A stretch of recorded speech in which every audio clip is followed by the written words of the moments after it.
জাতীয়তাবাদী আইনজীবী ফোরামের পক্ষ থেকে আজকে এই সংবাদ সম্মেলনের আয়োজন করা হয়েছে। ইতিপূর্বে আমরা প্রোগ্রাম করেছি একই বিষয়ের উপরে।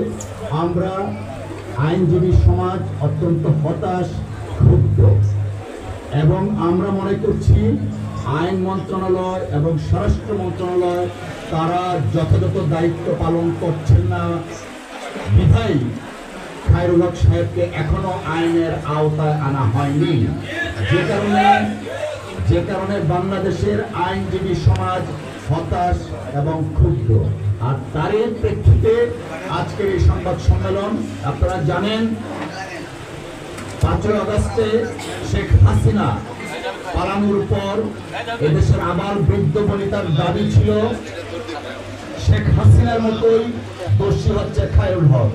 তার হাত দিয়ে জুডিশিয়াল কোর মাধ্যমে বাংলাদেশে তত্ত্বাবধায়ক সরকার ব্যবস্থা বিলোপের মাধ্যমে গণতন্ত্রকে হত্যা করা হয়েছে।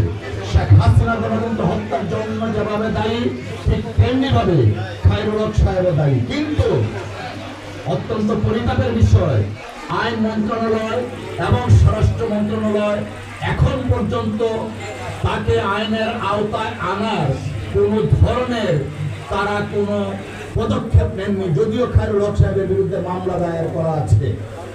যাই হোক, এই বিষয়ে এখন লিখিত বক্তব্য পাঠ করবেন আমাদের